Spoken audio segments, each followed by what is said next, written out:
नमस्कार, स्वागत है आपका। आप देख रहे हैं राज्यसभा टीवी। मैं हूं आपके साथ अमृता चौरसिया। खबरों को विस्तार से जानेंगे, लेकिन उससे पहले नजर हेडलाइंस पर।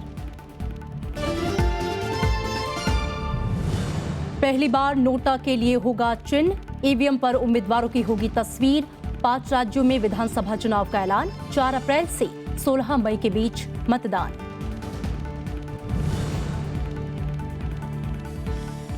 महाराष्ट्र में बीते साल 3000 से ज्यादा किसानों ने की खुदकुशी।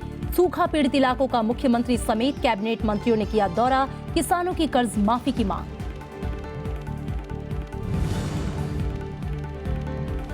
आभूषणों पर 1% एक्साइज ड्यूटी बढ़ाने का विरोध। सर्राफा व्यापारी 7 मार्च तक जारी रखेंगे हड़ताल। वित्त मंत्री जेटली ने मामले पर विचार करने का दिया भरोसा।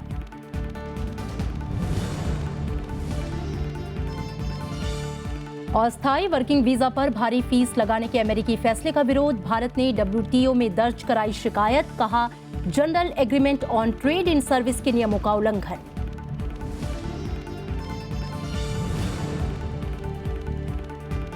यमन के अदन में वृद्धाश्रम पर भारी गोलीबारी। एक भारतीय नर्स समेत 16 की मौत। विदेश मंत्रालय ने की पुष्टि। IS पर शक की सुई।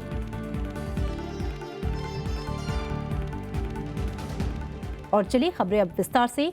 चुनाव आयोग ने 5 राज्यों में विधानसभा चुनाव की तारीखों का ऐलान कर दिया है। असम में 2 चरणों में चुनाव होगा तो पश्चिम बंगाल में 6 चरणों में वोट डाले जाएंगे।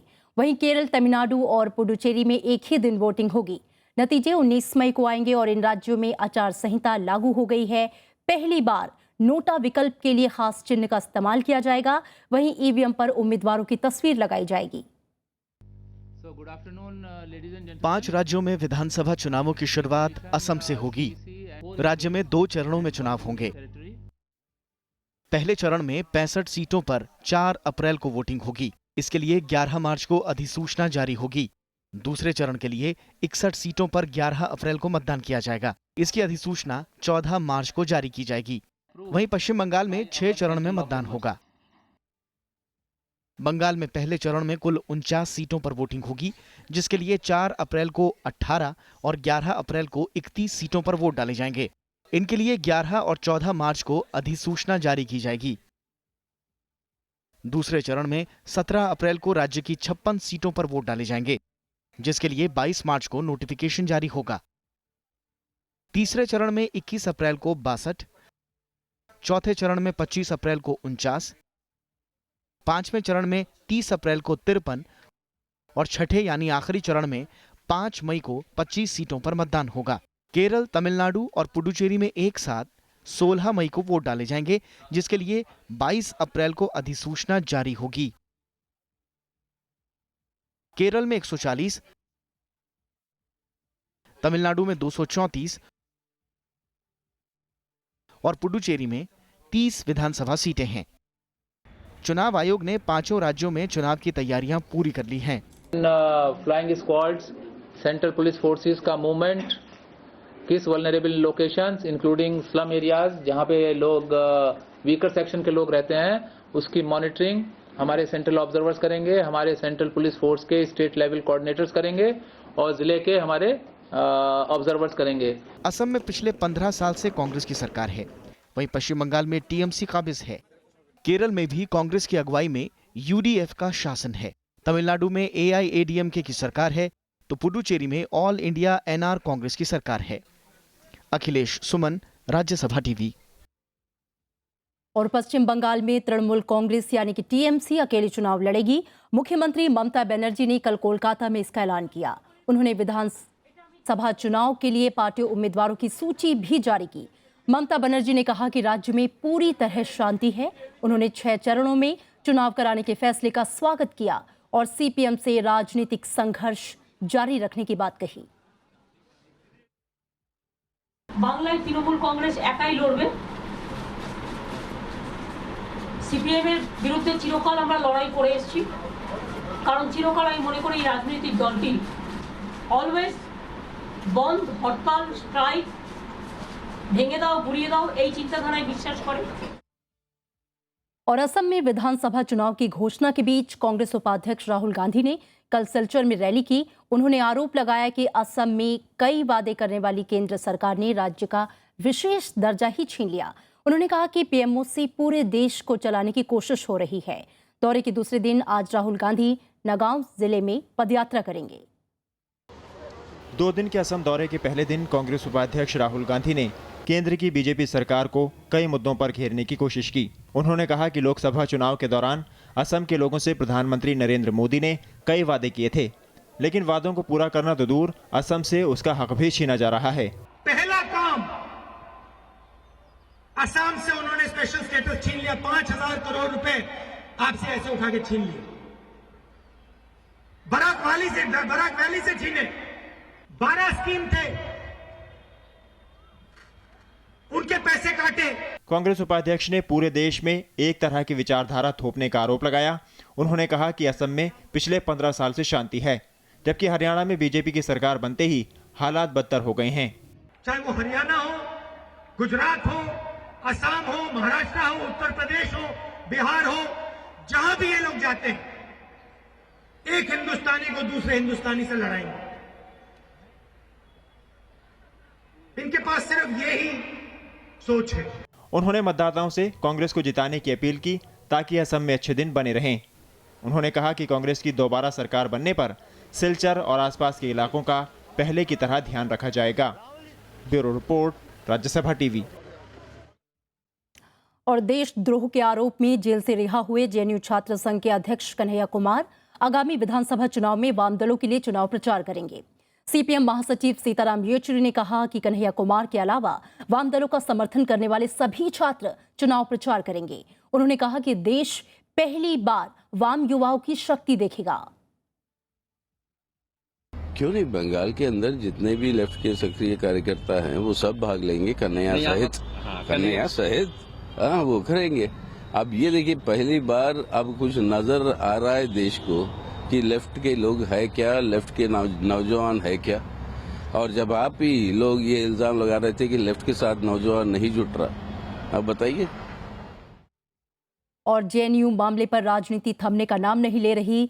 देश विरोधी नारेबाजी के आरोप में जमानत पर छूटे कन्हैया कुमार ने कल कहा कि सरकार छात्रों की आवाज दबाने की कोशिश कर रही है। कन्हैया ने दावा किया कि जेएनयू में देशद्रोह नहीं हो सकता। विपक्षी पार्टियों ने भी इस मुद्दे पर सरकार को घेरने की कोशिश की, जबकि सरकार की तरफ से गृह मंत्री राजनाथ सिंह ने कहा कि इस मामले में अब तक जो भी कार्रवाई हुई वो कानून के मुताबिक हुई है। जेएनयू छात्र संघ के अध्यक्ष कन्हैया कुमार ने कहा कि राजद्रोह और देशद्रोह में फर्क होता है और सरकार ने कानून का गलत इस्तेमाल किया है। कन्हैया ने आगे कहा कि जेएनयू देश की वास्तविक आवाज है और सरकार इस आवाज को दबा नहीं सकती। किसी माँ बाप के बच्चे हैं हम लोग, इसी देश के निवासी हैं, कोई आतंकवादी नहीं है। सीमा पे लड़ने वाला चाहे सैनिक हो या आत्महत्या करने वाला किसान हो, चाहे अपने अधिकारों के लिए मर मिटने वाला कोई विद्यार्थी हो, उनके हक की लड़ाई हम लोग लड़ते हैं। यही हमारा अपराध है। इधर कन्हैया मामले में विपक्षी दलों के सुर धीमे होते नहीं दिख रहे। कांग्रेस नेता प्रमोद तिवारी ने कहा कि प्रधानमंत्री छात्रों के मन की बात सुने। सीपीएम ने सरकार पर जेएनयू में आंदोलन को कुचलने का आरोप लगाया तो जेडीयू ने कहा कि सरकार को छात्रों से नहीं उलझना चाहिए। जेएनयू में जो आंदोलन हुए, जिस आंदोलन को सरकार ने कुचलने की कोशिश की मैक्सिमम गवर्नमेंट के जरिए, और जहां पे उसको पिटाई भी किया गया, पटियाला कोर्ट में जेल के अंदर भी डाला गया। गांधी के 42 के आंदोलन में, जेपी के 74 के आंदोलन में और कई और आंदोलनों में नौजवानों की और छात्रों की महती भूमिका रही है। अगर छात्रों से विद्यालयों में छेड़छाड़ की गई तो सरकार के लिए मुसीबत होगी। दूसरी तरफ संसदीय कार्य मंत्री वेंकैया नायडू ने कहा कि जेएनयू पढ़ाई के लिए है, राजनीति के लिए नहीं, जबकि कन्हैया यूनिवर्सिटी को राजनीति के लिए इस्तेमाल कर रहा है। They are all studying a central university where public money, people's money is involved. So they must do justice to the cause and they must study. That's all, rather than getting into politics. If they are interested in politics, they can leave studies and join politics. Kanhaiya Kumar को राष्ट्रद्रोह के आरोप में 12 फरवरी को गिरफ्तार किया गया था। अंतरिम जमानत पर गुरुवार को जेल से रिहा होने के बाद कन्हैया कुमार ने जेएनयू में भी एक सभा की थी। इस मामले में 2 आरोपी अनिर्बान और उमर खालिद 14 दिन की न्यायिक हिरासत में हैं। अनु दीवान के साथ ब्यूरो रिपोर्ट, राज्यसभा टीवी। भारतीय जनसंचार संस्थान यानी कि IIMC के एसोसिएट प्रोफेसर अमित सेन गुप्ता ने केंद्र सरकार पर आरोप लगाते हुए शुक्रवार को संस्थान से इस्तीफा दे दिया। उन्होंने कहा है कि रोहित वेमुला, जेएनयू और FTII जैसे मसलों पर हो रहे प्रदर्शनों को समर्थन देने की वजह से सूचना और प्रसारण मंत्रालय ने निशाना बनाया है। उन्होंने आरोप लगाया कि बिना उनसे या किसी भी फैकल्टी से बात किए बगैर ही उनका तबादला IIMC की ढेकनाल ब्रांच में कर दिया गया। हालांकि सूचना और प्रसारण मंत्रालय ने इस आरोप को खारिज किया है। मंत्रालय का कहना है कि ढेकनाल ब्रांच में सेन गुप्ता का तबादला स्टाफ की कमी की वजह से किया गया। अमित सेन गुप्ता IIMC में अंग्रेजी पत्रकारिता के छात्रों को पढ़ाते हैं। महाराष्ट्र के सूखाग्रस्त मराठवाड़ा इलाके के बीट, लातूर और उस्मानाबाद जिले का कल राज्य के कैबिनेट मंत्रियों के एक दल ने दौरा किया। साथ ही किसानों और अधिकारियों के साथ बैठक कर ताजा हालात की जानकारी ली। वहीं मुख्यमंत्री देवेंद्र फडणवीस ने लातूर जिले का दौरा कर जमीनी हालात का जायजा लिया। महाराष्ट्र में सूखे की स्थिति को देखते हुए यह दौरा काफी अहम माना जा रहा है। सूखे की वजह से राज्य के मराठवाड़ा और विदर्भ के किसान खुदकुशी पर मजबूर हैं। इस बीच राज्य के औरंगाबाद में किसानों ने एक रैली निकाल कर्ज माफी की मांग की है। कि भारत सरकार ने हमारे जो सूखा पीड़ित किसान है उसके साथ मजाक उड़ा रही है। अभी बजट में भी फोकनाड़ घोषणा करते हैं कि आमदनी दुप्पट करेंगे, दुगना करेंगे। कैसे करेंगे ये नहीं बताते हैं। जो किसान मर रहे हैं उसके कर्जा को माफी करना चाहिए, ये हमारी मांग है। अच्छा पानी पीने के लिए मिलना चाहिए, ये हमारी मांग है। और सबसे बड़ी बात, ये मनरेगा का काम जल्दी से जल्दी शुरू होना चाहिए। और महाराष्ट्र में पिछले 1 साल में कुल 3,228 किसानों ने आत्महत्या की है। राज्यसभा में एक लिखित प्रश्न के जवाब में कृषि मंत्री राधा मोहन सिंह ने बताया कि 14 साल के दौरान पिछले साल किसान आत्महत्या के सबसे ज्यादा मामले दर्ज किए गए। कृषि मंत्री ने कहा कि केंद्र राज्य सरकार के साथ मिलकर किसानों के हालात सुधारने की कोशिश कर रही है और इसके लिए कई नई योजनाएं शुरू की गई हैं। कृषि मंत्री के मुताबिक पिछले साल औरंगाबाद जिले में सबसे ज्यादा 1,841 किसानों ने आत्महत्या की। संसद और विधान मंडलों की महिला जनप्रतिनिधियों का राष्ट्रीय सम्मेलन आज से दिल्ली में शुरू हो रहा है। 2 दिन के सम्मेलन का उद्घाटन राष्ट्रपति प्रणब मुखर्जी करेंगे। अंतर्राष्ट्रीय महिला दिवस पर लोकसभा अध्यक्ष सुमित्रा महाजन की पहल पर यह खास आयोजन हो रहा है। सम्मेलन में कई दिग्गज महिला नेताओं के साथ 300 महिला सांसद, विधायक हिस्सा लेंगी। संसद और विधान मंडलों की महिला जनप्रतिनिधियों का राष्ट्रीय सम्मेलन का उद्घाटन आज राष्ट्रपति प्रणब मुखर्जी करेंगे। सम्मेलन को उपराष्ट्रपति मोहम्मद हामिद अंसारी और लोकसभा अध्यक्ष सुमित्रा महाजन भी संबोधित करेंगी। बांग्लादेश की स्पीकर और CPA की अध्यक्ष शिरीन चौधरी सत्र की अध्यक्षता करेंगी। प्रधानमंत्री नरेंद्र मोदी भी इस मौके पर मौजूद होंगे। हिंदुस्तान का प्रजातंत्र सबसे बड़ा प्रजातंत्र के रूप में माना जाने लगा और हमारे लिए एक्सपेक्टेशंस भी बहुत बढ़ गई है हमारे बारे में। और इसलिए ऐसा लगा इस बार कि देश स्त्री और पुरुष दोनों से बनता है। हम तो कहते हैं half of the population is women. सम्मेलन में न्यायपालिका और नौकरशाही की भी चुनिंदा हस्तियां चर्चा में भाग लेंगी। पहली बार आयोजित हो रहे अपने तरीके के इस सम्मेलन में जनप्रतिनिधियों को तमाम इलाकों में हुए बदलावों के बारे में जानकारियों से मुखातिब किया जाएगा। अरविंद कुमार सिंह, राज्यसभा टीवी। और बुलेटिन में रुकेंगे एक छोटे से ब्रेक के लिए।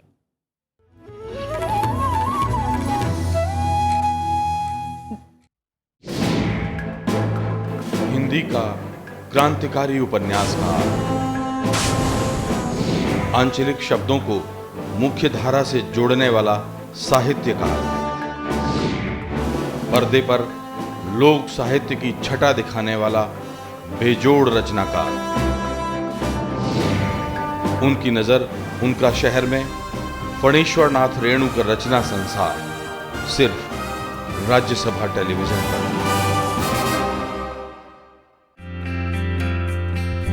जिनकी कलम बनी गवाह जिंदगी की तल्ख हकीकतों की, जिन्होंने जिंदगी को जिया अपनी शर्तों पर। आप अपनी जिम्मेदारियां समाज के लिए जरूर अदा करें, क्योंकि हमारा समाज हमें इतना देता है कि वो जो है ना, उसका कम से कम इतना तो हम कर्ज चुकाएं कि हम उसको कुछ वापस करें।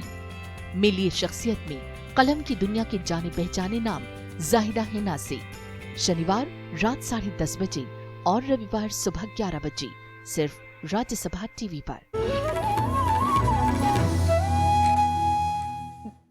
और ब्रेक के बाद स्वागत है आपका। सरकार के आश्वासन के बावजूद आभूषण निर्माताओं ने 7 मार्च तक हड़ताल जारी रखने का फैसला किया है। यह हड़ताल आभूषणों पर 1% उत्पाद शुल्क फिर से लगाए जाने और 2 लाख रुपए से ज्यादा के लेन देन पर पैन संख्या का उल्लेख अनिवार्य किए जाने के विरोध में है। सरकार के फैसले के खिलाफ आभूषण निर्माता 2 मार्च से हड़ताल पर हैं। हड़ताल में 3 लाख से ज्यादा विनिर्माताओं, खुदरा विक्रेताओं और कारीगरों का प्रतिनिधित्व करने वाली 300 से ज्यादा एसोसिएशन शामिल हैं। 2016-17 के बजट में सरकार ने बिना इनपुट क्रेडिट के रत्न और आभूषण क्षेत्र पर 1% उत्पाद शुल्क लगाया है, जिसमें 12 करोड़ रुपए से ज्यादा कारोबार वाले जौहरियों को ही गैर चांदी वाले आभूषण उत्पादों पर 1% उत्पाद शुल्क देना होगा। इस बीच कल जौहरियों ने वित्त मंत्री अरुण जेटली से मुलाकात की, जिसके बाद वित्त मंत्री ने इस मामले पर विचार करने का भरोसा दिलाया। आज बाजार बंद किया गया है। गोल्ड पे लगी हुई एक्साइज ड्यूटी जो इस बजट में लगाई गई है, उसके विषय पे सोने पे एक्साइज नहीं लगना चाहिए, उससे बहुत व्यापार प्रभावित। और उत्तर प्रदेश विधानसभा में मुजफ्फरनगर दंगों पर किए गए स्टिंग ऑपरेशन से जुड़े पत्रकारों को पेश होने से सुप्रीम कोर्ट ने उस पर रोक लगा दी है। साथ ही अदालत ने पत्रकारों के खिलाफ जारी विशेषाधिकार हनन नोटिस और कार्रवाई पर प्रदेश सरकार से 4 हफ्तों में जवाब मांगा है। सुप्रीम कोर्ट के फैसले के बाद पैदा हुई स्थिति पर विचार के लिए विधानसभा अध्यक्ष माता प्रसाद ने एक सर्वदलीय बैठक बुलाई है। स्पीकर ने प्रश्नकाल के बाद सदन को सुप्रीम कोर्ट के फैसले की जानकारी दी। सितंबर 2013 में मुजफ्फरनगर दंगों के सिलसिले में एक चैनल ने स्टिंग ऑपरेशन किया था। स्टिंग ऑपरेशन में संसदीय कार्य मंत्री मोहम्मद आजम खां की भूमिका पर सवाल खड़े किए गए थे। विधानसभा ने स्टिंग ऑपरेशन की जांच के लिए एक सर्वदलीय कमेटी बनाई थी। कमेटी की रिपोर्ट पेश होने के बाद सदन ने चैनल को पक्ष रखने के लिए संबंधित पत्रकारों को तलब किया था। और सुप्रीम कोर्ट ने टेलीकॉम कंपनियों को कॉल ड्रॉप की समस्या का जल्द समाधान खोजने को कहा है। कोर्ट ने दूरसंचार नियामक यानी कि ट्राई की अधिसूचना पर अंतरिम रोक लगाने से इनकार करते हुए यह आदेश दिया। कंपनियों ने ट्राई की अधिसूचना को चुनौती दी है। दूरसंचार नियामक ने कॉल ड्रॉप पर प्रतिदिन अधिकतम 3 कॉल के लिए 1 रुपए प्रति कॉल मुआवजा देने का आदेश दिया है। हालांकि शीर्ष अदालत ने ट्राई को नोटिस जारी कर जवाब मांगा है। मामले की अगली सुनवाई 10 मार्च को होगी। दरअसल टेलीकॉम कंपनियों ने ट्राई की अधिसूचना को हाई कोर्ट में चुनौती दी थी, पर वहां से उन्हें कोई राहत नहीं मिली। देश के सभी राष्ट्रीय राजमार्गों को अगले 4 साल में रेलवे क्रॉसिंग से फ्री कर दिया जाएगा। दिल्ली में कल सेतु भारतम परियोजना की शुरुआत करते हुए प्रधानमंत्री नरेंद्र मोदी ने इसका ऐलान किया। सरकार इस पूरी परियोजना पर करीब 50,800 करोड़ रुपए खर्च करेगी। प्रधानमंत्री ने दिल्ली में शुक्रवार को सेतु भारतम परियोजना की शुरुआत की। इस मौके पर प्रधानमंत्री ने राष्ट्रीय विकास के लिए ढांचागत व्यवस्था की मजबूती पर जोर दिया। उन्होंने कहा कि इससे देश तेज रफ्तार से प्रगति करेगा। नॉर्मली सरकारें इंक्रीमेंटल काम करने की आदत रखती है। पहले 5 करते थे, अब 7 करते हैं, 7 करते फिर 10 करते हैं। हमारी कोशिश है क्वांटम जंप की, ब्रेक थ्रू की, पुरानी स्पीड और निर्णय करने की प्रक्रियाओं से एकदम से बाहर निकलना। प्रधानमंत्री ने राजमार्गों पर दुर्घटनाएं रोकने, सड़क और पुलों की स्थिति में सुधार के साथ ग्रामीण क्षेत्रों में सड़कों के विकास पर जोर दिया। इस योजना में देश के 1500 पुराने पुलों की मरम्मत भी की जाएगी। 208 में से करीब 66 ब्रिजेस को फाइनेंशियल अप्रूवल मिला है, टेंडर प्रोसेस शुरू हुई है और मेरा विश्वास है कि 3 महीने के अंदर ये रेलवे ब्रिज और अंडरपास का काम निश्चित रूप से पूरा होगा। सेतु भारतम केंद्र की महत्वाकांक्षी परियोजना है। इसके तहत पूरे देश में सड़कों, रेल मार्गों और दूसरी मूलभूत सुविधाओं का विकास किया जाएगा। इसमें 18 राज्यों की 208 जगहों की पहचान की गई है, जहां रेलवे फाटक पर पुल बनाया जाएगा। परियोजना के जरिए सरकार बुनियादी ढांचे को मजबूत करने में लगी है, जिससे औद्योगिकीकरण और मेक इन इंडिया के लिए आधार खड़ा किया जा सके। अखिलेश सुमन, राज्यसभा टीवी। प्रधानमंत्री नरेंद्र मोदी ने गरीबी को पर्यावरण के लिए सबसे बड़ी चुनौती बताया है। कल दिल्ली में 2030 के विकास एजेंडे के समर्थक कानून के शासन पर अंतर्राष्ट्रीय सम्मेलन को संबोधित करते हुए मोदी ने कहा कि गरीबी उन्मूलन केंद्र सरकार के मूलभूत लक्ष्यों में एक है। सतत विकास को पूरे विश्व की जिम्मेदारी बताते हुए उन्होंने कहा कि सामूहिक प्रयास से इसे हासिल किया जा सकता है। प्रधानमंत्री ने कहा कि भावी पीढ़ी के लिए स्वस्थ पर्यावरण उपलब्ध कराना सभी की नैतिक जिम्मेदारी है। सम्मेलन को संबोधित करते हुए पर्यावरण और वन मंत्री प्रकाश जावड़ेकर ने जानकारी दी कि सरकार कचरा प्रबंधन के नियमों की समीक्षा कर रही है।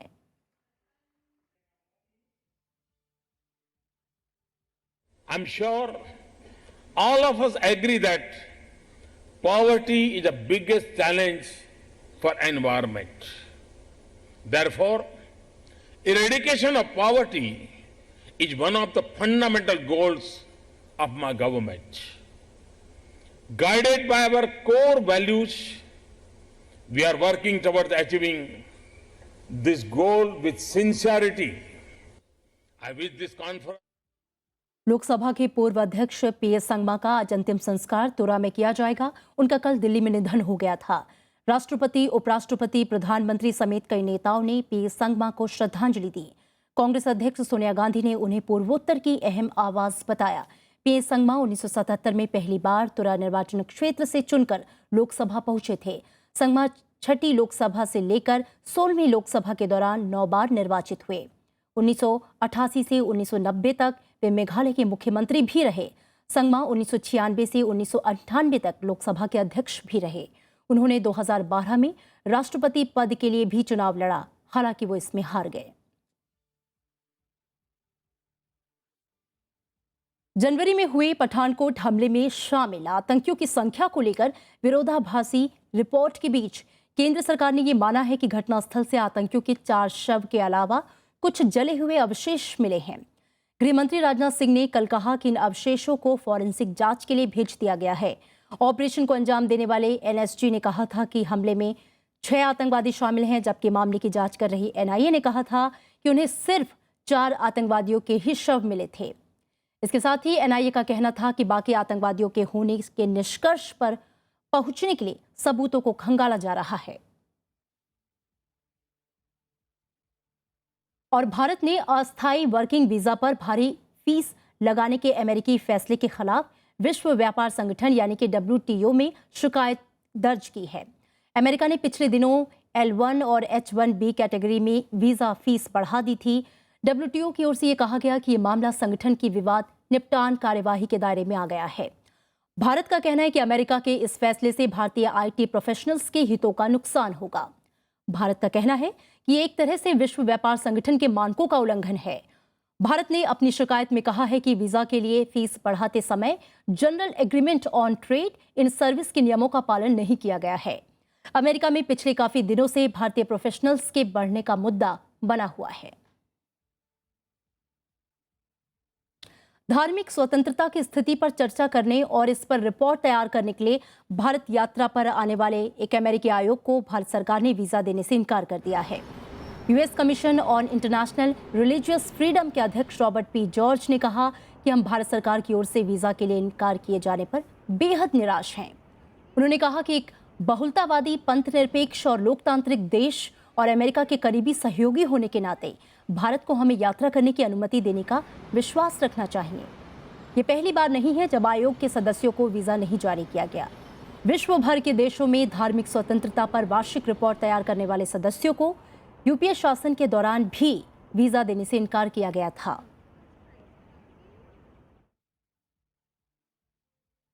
और भारतीय विदेश मंत्रालय ने यमन के अदन में हुई गोलीबारी में एक नन के मारे जाने की पुष्टि की है।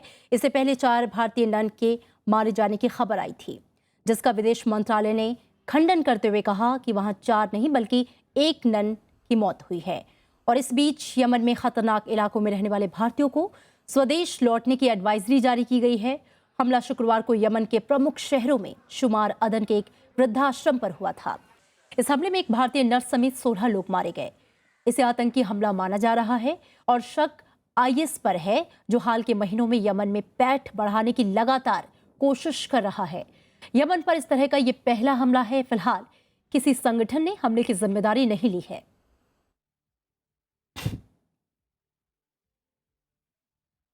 बैंकॉक में निशानेबाजी विश्व कप में जीतू राय ने 50 मीटर पिस्टल स्पर्धा का स्वर्ण पदक जीत लिया है। जीतू ने फाइनल में नजदीकी मुकाबले में पूर्व विश्व चैंपियन और ओलंपिक चैंपियन चीन के पांग वेई को हराया। फाइनल में जीतू ने 191.3 अंक हासिल करते हुए स्वर्ण पदक हासिल किया। इस कैटेगरी में जीतू को इस साल होने वाले रियो ओलंपिक्स का मजबूत दावेदार माना जा रहा है।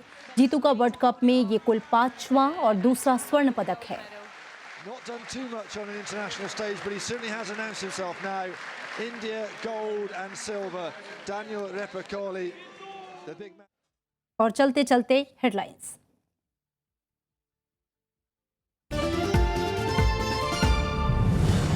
पहली बार नोटा के लिए होगा चिन्ह, ईवीएम पर उम्मीदवारों की होगी तस्वीर। 5 राज्यों में विधानसभा चुनाव का ऐलान। 4 अप्रैल से 16 मई के बीच मतदान। महाराष्ट्र में बीते साल 3000 से ज्यादा किसानों ने की खुदकुशी। सूखा पीड़ित इलाकों का मुख्यमंत्री समेत कैबिनेट मंत्रियों ने किया दौरा। किसानों की कर्ज माफी की मांग।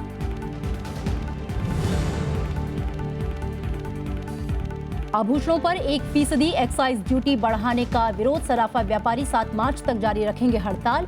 वित्त मंत्री अरुण जेटली ने मामले पर विचार करने का दिया भरोसा। अस्थायी वर्किंग वीजा पर भारी फीस लगाने के अमेरिकी फैसले का विरोध। भारत ने WTO में दर्ज कराई शिकायत। कहा general agreement on trade in service के नियमों का उल्लंघन।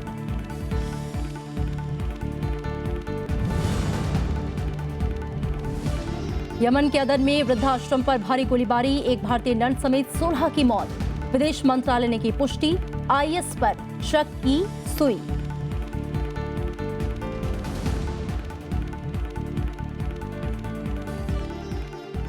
और फिलहाल खबरों में इतना ही। आगे देखिए देश देशांतर।